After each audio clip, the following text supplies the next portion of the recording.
Entomology की इस class में आज हम लोग पढ़ेंगे survey, surveillance and forecasting of insect paste.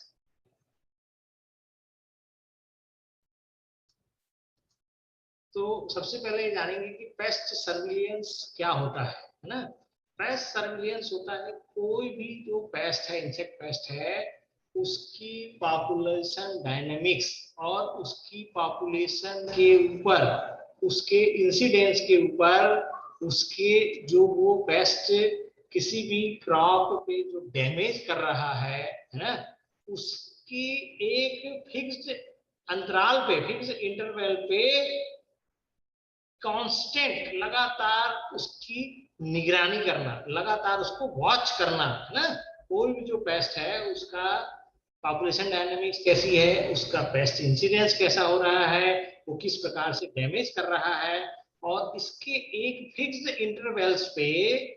हम लोग जो है फील्ड कंडीशंस में रेगुलर कांस्टेंट वॉच करते हैं, उसको कहा जाता है पेस्ट सर्विलियंस।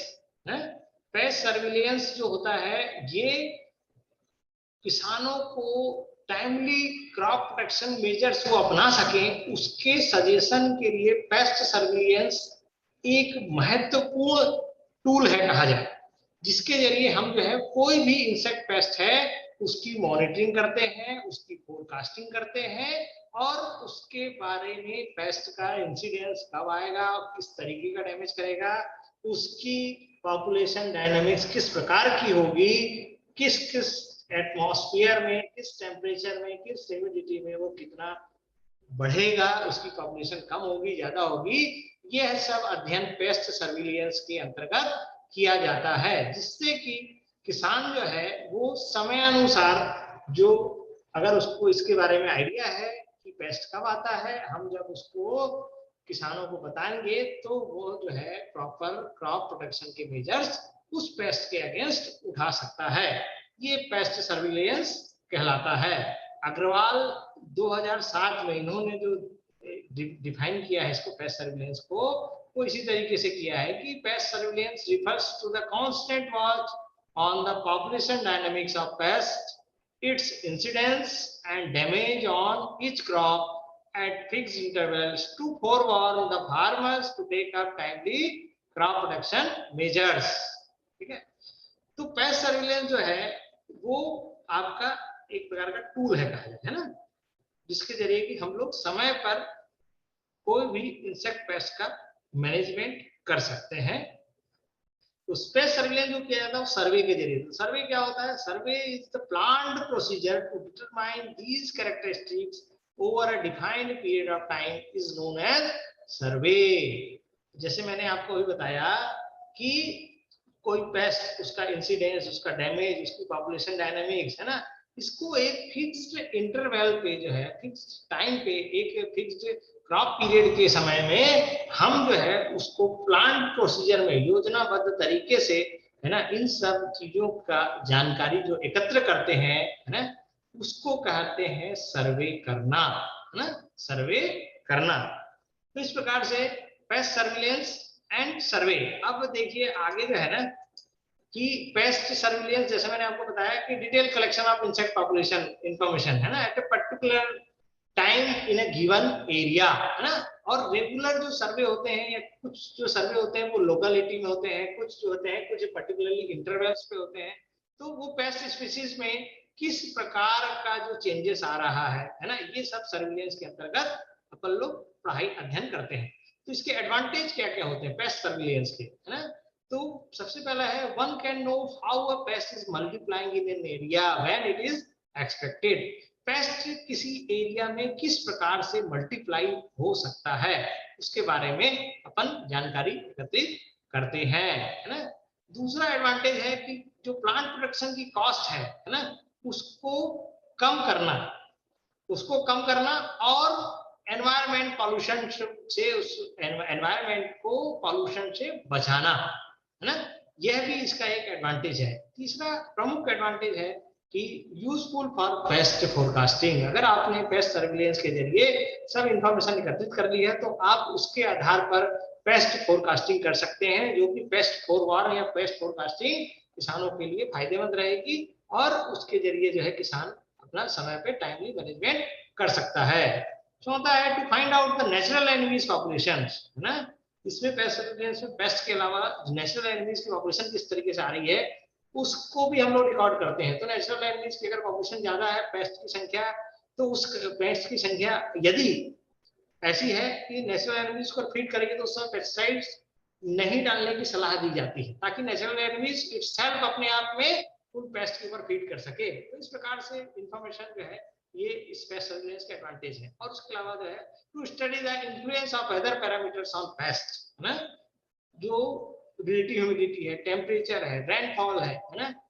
उसका क्या असर पड़ता है इंसेक्ट पेस्ट पॉपुलेशन के ऊपर, है ना। उन सब की भी स्टडी जो है इसके तहत की जाती है। To mark the endemic areas, है ना। इसी के बेसिस पे जब हम सर्वे करते हैं, तो जब हम डाटा जनरेट करते हैं, तो उसके बेसिस पे हम ये कह सकते हैं कि कोई एक पर्टिकुलरली इंसेक्ट पेस्ट है, उस एरिया के लिए वो एंडेमिक है, अर्थात उसकी अकरेंस एवरी ईयर हो रही है ना। For example rice stem borer, rice stem borer हमारे छत्तीसगढ़ में एक कहा जाए पर्टिकुलरली छत्तीसगढ़ प्लेन के एरिया में एंडेमिक है। एंडेमिक है इन द सेंस उसका अकरेंस राइस स्टेम बोरर का एवरी ईयर हर साल होता है हमारे छत्तीसगढ़ प्लेन की धान के ऊपर, इसलिए वो है वो एंडेमिक एरियाज जो है उसको भी फाइंड आउट किया जा सकता है, मार्क किया जा सकता है। ठीक है, तो इसमें कई सारे कंपोनेंट्स होते हैं पेस्ट सर्विलेंस के। आइडेंटिफिकेशन ऑफ पेस्ट, ठीक है, पेस्ट को पहचानना, पेस्ट की पॉपुलेशन डायनेमिक्स को जानना, वेदर का असेसमेंट, मौसम किस प्रकार का है उसका असेसमेंट करना, नेचुरल एनिमीज का असेसमेंट, ये इस तरीके से डिफरेंट कंपोनेंट्स होते हैं पेस्ट सर्विलेंस के। Then objectives of pest surveillance, तो डिफरेंट ऑब्जेक्टिव्स होते हैं पेस्ट सर्विलेंस के। प्रमुख उद्देश्य है कि कोई भी जो एग्जिस्टिंग या नई स्पीसीज है, नई स्पीसीज मतलब इन्वेसिव स्पीसीज, एलियन स्पीसीज, उनका भी पता करना पेस्ट सर्विलेंस के ऑब्जेक्टिव के तहत आता है। क्रॉप लॉसेस, है ना, फसल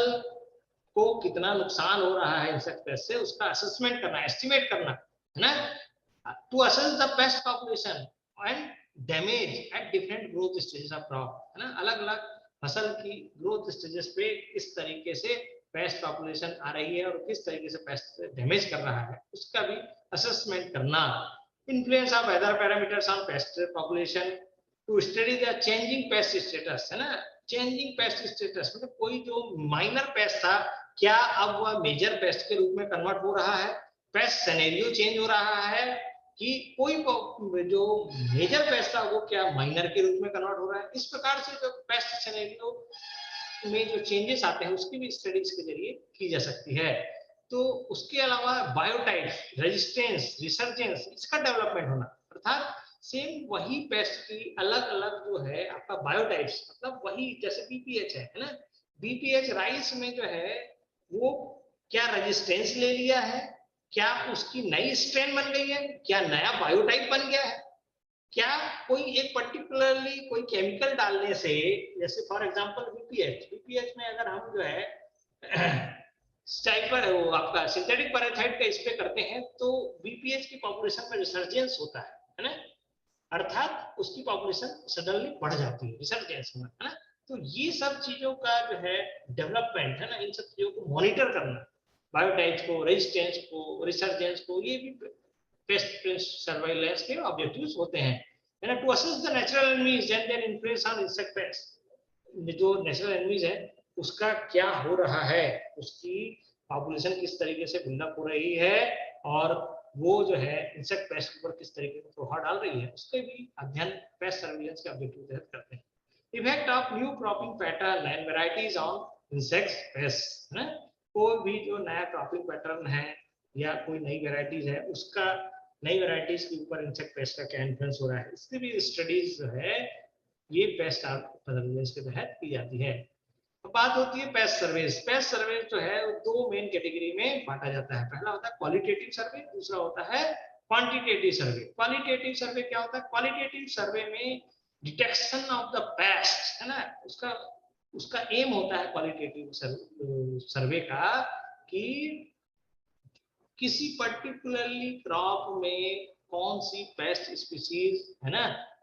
वो कॉमन, अबंडेंट, अधिक मात्रा में या कम मात्रा में किस तरीके से प्रेजेंट है ना, ठीक है, उसके बारे में पता करना ना, ठीक है। और इसके अलावा क्वालिटेटिव सर्वे में कोई भी जो नए इंट्रोड्यूस्ड पेस्ट है ना, उसका इन्फेस्टेशन कितना हो रहा है, उसका इन्फेस्टेशन जो है उसका एक्सटेंट क्या है, कितनी दूरी मात्रा में हो रहा है, कितने प्रकार से हो रहा है, किस तरीके से हो रहा है ना। तो इस तरीके से जो है जो सर्वे किए जाते हैं वो क्वालिटेटिव सर्वे के अंतर्गत आते हैं। और क्वालिटेटिव सर्वे सामान्यतः जो भी इंटरनेशनल एयरपोर्ट्स होते हैं, बॉर्डर्स होती हैं है ना, वहां पे पर्टिकुलरली एग्रीकल्चर कमोडिटीज जो होती हैं उनका इंस्पेक्शन किया जाता है, और इंस्पेक्शन करने के बाद ही उसको उस कंट्री के अंदर घुसने दिया जाता है, ताकि कोई भी इन्वेसिव या नया एलियन स्पीसीज, कोई भी नया इंसेक्ट पेस्ट, कोई भी नया जो है आपका पेस्ट उस पर्टिकुलरली लोकेशन में ना आ सके, और अगर आ गया तो वो न्यूसेंस क्रिएट कर सकता है, वो क्रॉप को डैमेज कर सकता है। तो इस प्रकार से नई स्पीसीज भी वहां इंट्रोड्यूस हो सकती हैं। तो इन सबको अवॉइड करने के लिए जो सर्वे किया जाता है उसको कहा जाता है क्वालिटेटिव सर्वे। दूसरा होता है क्वांटिटेटिव सर्वे, है ना। क्वांटिटेटिव सर्वे मतलब इन्यूमरेशन ऑफ द पेस्ट, ठीक है, पर्टिकुलरली टाइम और स्पेस में कोई भी पेस्ट का क्या अबंडेंस है। अभी तो देखिए क्वालिटेटिव में हम लोगों ने देखा कि उसको आ तो नहीं रहा है कोई पेस्ट किसी नए एरिया में, उसके बारे में जो है आप लोग को जानना। यहाँ पे तो ऑलरेडी क्वांटिटेटिव सर्वे में स्टेब्लिश्ड जो पेस्ट है उसका क्या अबंडेंस है, पर्टिकुलरली टाइम पीरियड में क्या अबंडेंस है, कितनी प्रचुरता है, कितनी अधिकता है, उसके बारे में जानना। और साथ ही साथ ये जो है उसकी पेस्ट की जो है डैमेजिंग पोटेंशियल, कोई भी पेस्ट स्पीसीज है ना, उसका डैमेज किस तरीके से कर रहा है उसका डाटा को कलेक्ट करना, ताकि उसके बेसिस पे फ्यूचर प्रेडिक्शंस या फ्यूचर हम जो है ये ट्रेंड जनरेट कर सकें कि फलाना पेस्ट के अटैक से हमको जो है इस समय में अटैक आने के चांसेस हैं, और इस तरीके से हम लोग उसको मैनेज कर सकते हैं। डिसीजन मेकिंग है ना, ठीक है, इसमें क्वांटिटेटिव सर्वे के तहत अपन डिसीजन मेकिंग भी करते हैं कि फलाना फलाना मैनेजमेंट प्रैक्टिसेस या कंट्रोल मेजर्स अपनाए जा सकते हैं जिससे कि पेस्ट जो है उसकी संख्या कम हो जाएगी और वो फार्मर्स के लिए बेनिफिट रहेगा, फार्मर्स की इकोनॉमिक कंडीशंस को इंप्रूव करेगा। तो इस प्रकार का सर्वे जो है वो क्वांटिटेटिव सर्वे कहलाता है। तो जो सर्वे है उसका क्लासिफिकेशन है ना, क्लासिफिकेशन ऑफ सर्वे या सर्विलेंस दो प्रकार से किया जाता है। पहला फिक्स्ड प्लॉट सर्वे, दूसरा होता है रैपिड या रोविंग सर्वे। तो फिक्स्ड प्लॉट सर्वे जो होता है उसमें अपन क्या करते हैं, जो प्री पेस्ट पॉपुलेशन है या उसका जो डैमेज है इंसेक्ट पेस्ट के जरिए, कोई भी क्रॉप है उसमें जो इंसेक्ट पेस्ट या पेस्ट पॉपुलेशन के जरिए जो डैमेज किया गया है उसको फिक्स्ड प्लॉट से, है ना, फिक्स्ड प्लॉट से मतलब प्लॉट फिक्स रहेगा, है ना, और उसमें जो है फिक्स करके टैग लगा करके उसमें से ऑब्जर्वेशंस रिकॉर्ड किए जाते हैं, उससे डाटा कलेक्ट किए जाते हैं, ठीक है। और ये जो है एक पर्टिकुलरली रेगुलर इंटरवल्स पे, इधर 3 days, इधर 7 days और 15 days के इंटरवल पे regularly from the sowing to till harvest, crop को लगने से लेकर के क्रॉप के हार्वेस्ट होने तक की जितनी भी अवस्थाएं होती हैं उस सेम प्लॉट में, फिक्स्ड प्लॉट में फिक्स्ड पर्टिकुलरली टैग लगा करके जो है हम जो काउंटिंग करते हैं वो कहलाती है फिक्स्ड प्लॉट सर्वे। तो उस फिक्स्ड प्लॉट सर्वे जो है एक पर्टिकुलरली फिक्स्ड फील्ड से ही किया जाएगा, हर बार ऑब्जर्वेशन उसी फील्ड से जाकर के लिए जाएंगे, है ना। तो जो आपका पॉपुलेशन होती है इंसेक्ट पेस्ट की प्लांट के ऊपर, उसकी अपन डायरेक्ट काउंटिंग करते हैं, वो भी फिक्स्ड प्लॉट सर्वे के तहत आता है। लाइट रैट में जो इंसेक्ट्स कलेक्ट हुए हैं उनका पर्टिकुलरली कोई लाइट रैट फील्ड में लगा तो उससे जो जो पेस्ट आ रहे हैं उनका कलेक्शन करना, उनकी काउंटिंग करना लाइट ट्रैप के जरिए जो है वो भी फिक्स्ड प्लॉट सर्वे के तहत किया जाता है। स्टिकी ट्रैप है चिपको वाला ट्रैप, है ना, तो उसमें मान लीजिए जो स्टिकी ट्रैप लगाया फील्ड में कितने पेस्ट उसमें चिपक रहे हैं, है ना, वो फिक्स्ड जगह से ही लिया जाता है ना, इसलिए वो फिक्स्ड प्लॉट सर्वे के अंतर्गत आता है। Pheromone traps particularly rice stem borer, है ना, ठीक है, आपका टमाटो के लिए फ्रूट एंड शूट बोरर, हेलिका चने के लिए, है ना, फ्रूट एंड शूट बोरर, तो उन सब को जब कलेक्शन किया जाता है फेरोमोन ट्रैप्स के जरिए, तो वो भी स्टडी जो है फिक्स्ड प्लॉट सर्वे के तहत ही आती है। फॉर एग्जांपल अगर हम लोग कोई भी जो फील्ड है धान की है ना, इन केस ऑफ राइस, तो उसमें से हम लोग 5 अलग अलग जगह से, एक ही फील्ड के 5 अलग अलग जगह से एक एक स्क्वायर मीटर प्लॉट्स बनाते हैं, और एक एक स्क्वायर मीटर प्लॉट से ऑब्जर्वेशन जो रिकॉर्ड करते हैं वो फिक्स्ड प्लॉट सर्वे के अंतर्गत आता है। मान लीजिए कोई एक फिक्स्ड प्लॉट है, तो उसमें जो है क्या करेंगे, कोई एक प्लॉट है उसमें से 10 रेंडमली सेलेक्ट कर लिए प्लांट अपन,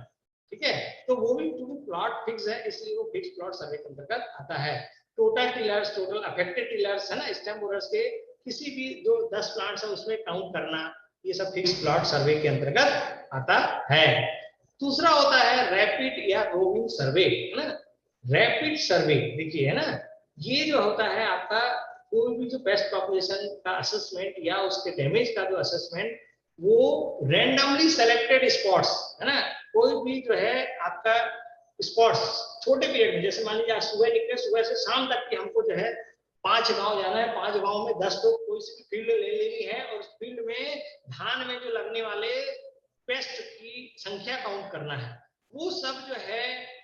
पेस्ट पॉपुलेशन काउंट करना, उसका डैमेज काउंट करना है ना, पर्टिकुलरली जो आपका शॉर्ट पीरियड ऑफ टाइम है ना, तो 5 गांव बहुत बड़ा एरिया हो गया, इसमें से शॉर्ट पीरियड में हम लोग जो पेस्ट की पॉपुलेशन जो काउंट करेंगे वो रैंडमली सेलेक्ट कर करके उस प्रकार का सर्वे जो है वो कहलाता है रैपिड या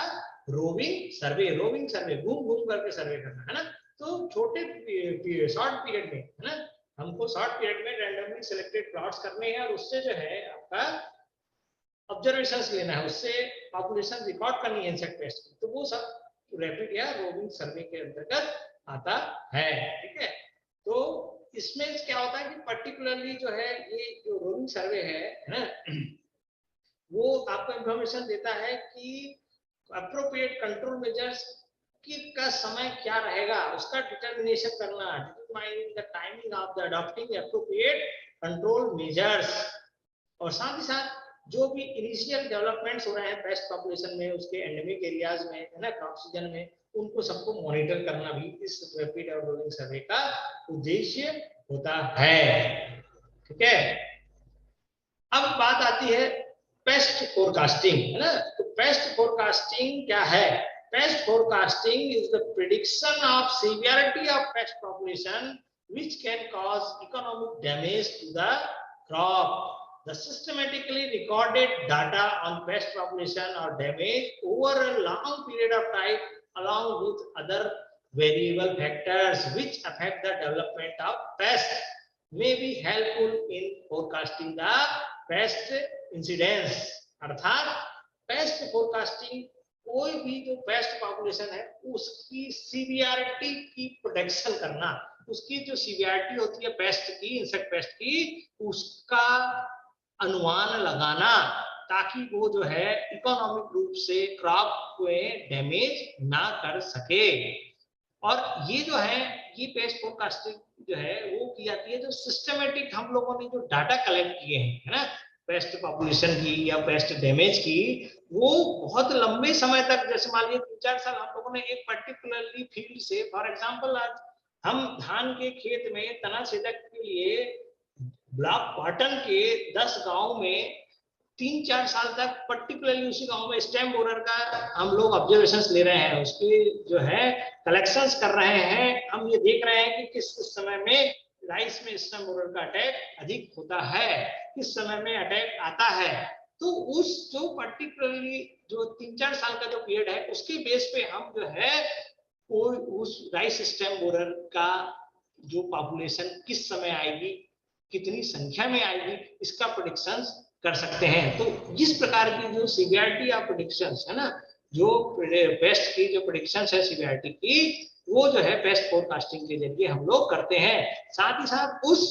पेस्ट के ऊपर जो अदर फैक्टर्स हैं, है ना, अदर फैक्टर्स जैसे temperature, humidity, sunshine hours, rainfall, wind velocity, इन सब का क्या असर पड़ता है उस पेस्ट इंसिडेंस पे, वह भी अध्ययन करना पेस्ट फोरकास्टिंग कहलाता है। तो इसके जो पेस्ट फोरकास्टिंग है ये तो प्रमुख यूज है इसके, तो कोई भी पेस्ट जो है वो उसका आउटब्रेक हो रहा है कि नहीं उसका प्रिडिक्शन करना, प्रिडिक्टिंग पेस्ट आउटब्रेक, है ना, जिसके जरिए जो है हम लोग क्या अगर होने वाला है आउटब्रेक तो कंट्रोल मेजर्स अपना करके उसको कंट्रोल कर सकते हैं। और दूसरा इसका यूज है प्रमुख रूप से किस स्टेज पे, है ना, किस स्टेज पे हमको कंट्रोल मेजर्स अपनाना है जिससे कि अधिकतम से अधिकतम मैक्सिमम प्रोटेक्शन क्रॉप को मिल सके। तो suitable stage is also important uses of paste forecasting. Paste forecasting दो प्रकार की होती है, शॉर्ट टर्म फोरकास्टिंग और लॉन्ग टर्म फोरकास्टिंग, है ना। तो शॉर्ट टर्म फोरकास्टिंग जो होती है वो एक या दो सीजन, है ना, ठीक है, एक या दो सीजन मेनली अपन लोग यूज करते हैं। तो उस प्रकार की फोरकास्टिंग जो है वो शॉर्ट टर्म फोरकास्टिंग कहलाती है, जिसमें कि एक या दो सीजन को हम लोग फोकस करते हैं, उनमें पेस्ट की पॉपुलेशन रिकॉर्ड करते हैं डिफरेंट सैम्पलिंग मेथड्स के जरिए, है ना। और वो मेथड्स के लिए जो पेस्ट की पॉपुलेशन जैसे दिखाई देती है उसको हम लोग बताते हैं, तो वो कहलाती है शॉर्ट टर्म फोरकास्टिंग, ठीक है। तो पर्टिकुलरली कोई एरिया में, है ना, कोई क्रॉप में एप्रोप्रिएट सैम्पलिंग टेक्निक्स, है, फॉर एग्जांपल कोऑर्डिनेट डाला अपन ने, है ना, 1 स्क्वायर मीटर एरिया से पॉपुलेशन नोट करी, है, तो ये सब जो है एप्रोप्रिएट सैम्पलिंग टेक्निक्स हैं जिसके जरिए कि हम लोग ये बता सकते हैं कि कौन सा पेस्ट किस समय में किस तरीके से आया। तो ये पर्टिकुलरली सीजन में एक या दो सीजन में किया जाता है, तो शॉर्ट टर्म फोरकास्टिंग कहलाती है ना। और इसमें जो है अपन इसको कोरिलेट कर सकते हैं वेदर फैक्टर्स के साथ भी, उसका वेदर फैक्टर्स के साथ क्या रिलेशनशिप है, उसके बीच से रिलेशनशिप पेस्ट पॉपुलेशन और वेदर फैक्टर्स की रिलेशनशिप का एस्टैब्लिशमेंट भी हम लोग इसके जरिए जान सकते हैं। तो शॉर्ट टर्म फोरकास्टिंग का एग्जांपल है कोई भी जो लेबोरेटरी स्टडीज है ना, लेबोरेटरी स्टडीज में हम लोगों ने जो फिर लैब के अंदर देखा, मान लीजिए फॉर एग्जांपल कि जो टेम्परेचर का क्या इफेक्ट हो रहा है, कोई भी इंसेक्ट्स ने जब एग लेइंग करी तो एग से लार्वा निकलने का, है ना, एग से जो है लार्वा निकलने का क्या रहा, उसने टेम्परेचर वेरिएशन किया तो एग लेइंग कैपेसिटी में उसकी परिवर्तन आया कि नहीं, एग लेइंग क्या बढ़ गई क्या कम हो गई, है ना। तो effect of temperature on the emergence and egg laying, है ना, can be used to forecast the pest situation in the field also, है ना। सो ये this is the one of the example. दूसरा होता है आपका लॉन्ग टर्म फोरकास्टिंग, है ना। कोई भी जो फोरकास्टिंग जो कि बड़े एरिया में, है ना, ठीक है, बड़े एरिया में की जाती है और लंबे समय के लिए की जाती है। It covers the large areas and based mainly on the possible effects of the वेदर्स on the insects abundance. क्या उस पेस्ट के ऊपर वेदर का क्या इफेक्ट हो रहा है और लार्ज एरिया में जो है वो कवर होता है, उस प्रकार की फोरकास्टिंग लॉन्ग टर्म फोरकास्टिंग कहलाती है ना। तो इसमें जैसे मैंने आपको बताया कि बहुत लंबे पीरियड तक, है ना, कई सालों तक कोई पर्टिकुलरली एरिया में कोई एक पेस्ट के अगेंस्ट जो है हम लोग डाटा वगैरह जो नोट करते चले जाते हैं, रिकॉर्ड करते चले जाते हैं, वो सब लॉन्ग टर्म फोरकास्टिंग के अंतर्गत आता है। और लॉन्ग टर्म फोरकास्टिंग बेसिकली जो है provides the knowledge of the major aspects like life cycle, किसकी लाइफ साइकिल कैसी चल रही है पेस्ट की, है ना, वो लाइफ साइकिल किस तरीके से रेगुलेट होती है, इस तरीके की स्टडीज लॉन्ग टर्म फोरकास्टिंग के अंतर्गत की जाती है। और ये जो है इसी के बेसिस पे, लॉन्ग टर्म फोरकास्टिंग के बेसिस पे कई सारे मॉडल्स डेवलप किए जाते हैं और वो मॉडल्स जो है वो आगे किसी भी इंसेक्ट पेस्ट की फोरकास्टिंग करने में और उसकी डिफरेंट वेदर पैरामीटर्स के साथ किस प्रकार के रिलेशंस हैं, पर्टिकुलरली कोई एक जियोग्राफिकल एरियाज है ना, तो उस जियोग्राफिकल एरियाज में उसका क्या इन्फ्लुएंस हो रहा है, क्या पेस्ट पॉपुलेशन किस तरीके से वेरी कर रही है, उसके बारे में भी संबंध जो है वो इस लॉन्ग टर्म फोरकास्टिंग के जरिए हम निकालते हैं। For example locust warning stations, है ना, ये क्या करते हैं, बहुत सालों के डाटा इकट्ठा करते हैं और इकट्ठा करने के बाद कहते हैं हाँ भाई पर्टिकुलरली ये मौसम रहा, इतना टेम्परेचर रहा, इतनी ह्यूमिडिटी रही और अगर ये ड्राई वेदर हवा चली तो लोकस्ट का अटैक होने का चांसेस है। तो ये जो है लॉन्ग टर्म फोरकास्टिंग कहलाती है। उसी प्रकार से जो है आपका जैसे ये दिया है long term population forecast based on Markov chain theory, है ना, ठीक है, वो कब मार्कोव चेन थ्योरी के जरिए डेवलप की गई थी for the effective management studies of Nilaparvata lugens and Sogatella furcifera, BPH और डब्ल्यूबीपीएच के अगेंस्ट राइस में जो है इसकी मैनेजमेंट है ना, management strategies long term population forecast based, ठीक है, मार्को चेन थ्योरी है ना, इसके जरिए जो की गई थी, जिसके जरिए हम लोग जो बीपीएच और डब्ल्यूपीएच की पॉपुलेशन का फोरकास्टिंग कर सकते हैं। अब फोरकास्टिंग जो होती है वो किसके जरिए होती है, वो कई सालों का जो population studies carried out over several years, कोई भी पेस्ट की पॉपुलेशन जो है कई सालों में कितनी क्या रही उसके बारे में जो है स्टडीज करना, उसके जरिए किया जाता है फोरकास्टिंग, है ना। Studies on the paste life history, paste की लाइफ हिस्ट्री कैसी है उसके जरिए भी फोरकास्टिंग की जाती है। Field studies on the effect of climatic on the pest and its environment, predictions from the empirical data on the pest of the previous seasons, पुराने सालों में किस तरीके के डाटा थे फील्ड में, किस तरीके का पेस्ट आया है, कब आया है, किस समय आया है, कितनी एक्सटेंट में आया है, कितनी संख्या में आया है, उसके बेस पे भी जो है फोरकास्टिंग की जाती है। ठीक है, कुछ फोरकास्टिंग स्टडीज का जो है आपका ये है स्टडीज है, जैसे कि क्वांटिटेटिव सीजनल स्टडीज है ना, ठीक है, particularly sampling techniques, appropriate sampling techniques के जरिए पेस्ट अबंडेंस कई सालों तक जो है अपन लोग करते हैं, है ना, जिसके जरिए हम लोग उसकी पेस्ट की क्या नंबर्स है, उसका डिस्ट्रीब्यूशन कैसा है, वो सब चीजें जो है इस क्वांटिटेटिव सीजनल स्टडीज के तहत की जाती हैं। उसमें उसका क्लाइमेट के ऊपर क्या इफेक्ट पड़ रहा है, पर्टिकुलरली ट्रोपोग्राफी में किस तरीके की इंफॉर्मेशन आ रही है, वो सब जो है क्वांटिटेटिव सीजनल स्टडीज के तहत अध्ययन किया जाता है। लाइव हिस्ट्री स्टडीज है ना, bioecological studies of the detailed study of the bioecology of the pest, है ना, ठीक है, particularly under particularly range of temperature humidity, ये पता होना चाहिए। तो उसके जरिए लाइफ हिस्ट्री हम लोग जब किसी भी पेस्ट की, तो ये उसमें कितने डिफरेंट स्टार्स हैं, कितनी नंबर ऑफ जनरेशन आ रही है, ओवरलैपिंग जनरेशन कितनी है, सर्वाइवल रेट कितना है, इंक्यूबेशन पीरियड कितना है, कितना अमाउंट फूड ईट करता है, खाता है, ओवर विंटरिंग में जाता है, हाइबरनेशन में जाता है, उसकी होस्ट रेंज क्या क्या है, कितने अंडे दे रहा है, अंडों से कितने दिन में लार्वा बन रहा है और लार्वा कितने दिन में प्यूपा में कन्वर्ट हो रहा है, ये सब पूरी लाइफ साइकिल उसकी जो स्टडीज की जाती है, ये जो है आपका ये लेबोरेटरी में की जाती है और साथ साथ फील्ड कंडीशन में भी की जाती है। तो उसको जो है लाइफ स्टडीज के तहत ये अध्ययन किया जाता है। कई इकोलॉजिकल स्टडीज है, लाइफ टेबल स्टडीज, वो इकोलॉजिकल स्टडीज के अंतर्गत आता है ना, कि वेस्ट की पॉपुलेशन किस तरीके से बिल्डअप हो रही है, उसके नेचुरल मॉर्टेलिटी फैक्टर्स है ना, ये किस तरीके से हो रहा है, उसकी ग्रोथ रेट किस प्रकार का है। तो लाइफ टेबल जो है वो एक प्रकार की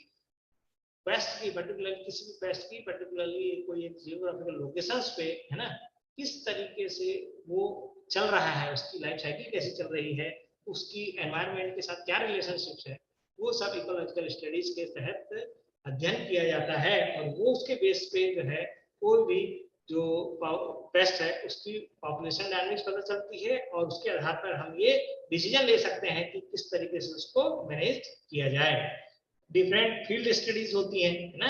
ठीक है, केवल क्लाइमेटिक फैक्टर्स ही जो है आपका पेस्ट अवेयरनेस को अफेक्ट करता है ऐसा नहीं है, जो नेचुरल एनिमीज भी अवेलेबल है ना, उन नेचुरल एनिमीज का क्या असर हो रहा है इंसेक्ट पेस्ट के इंसिडेंस के ऊपर, है ना। नेचुरल एनिमीज जो है वो डिफरेंट टेम्परेचर्स में सर्वाइव कर रही है नहीं कर रही है, उसका अध्ययन करना। Different cultural factors like fertilizers हैं, इरिगेशन है ना, क्रॉप रोटेशन है, इंटरकल्चर ऑपरेशन है ना, इन सब का, और क्या पेस्ट पॉपुलेशन के ऊपर, पॉपुलेशन पेस्ट की जो बिल्डअप हो रही है उसके ऊपर क्या असर हो रहा है, उन सब की जो स्टडीज जो फील्ड कंडीशन की जाती है उसके तहत भी जो है ये फोरकास्टिंग का अध्ययन हम लोग करते हैं।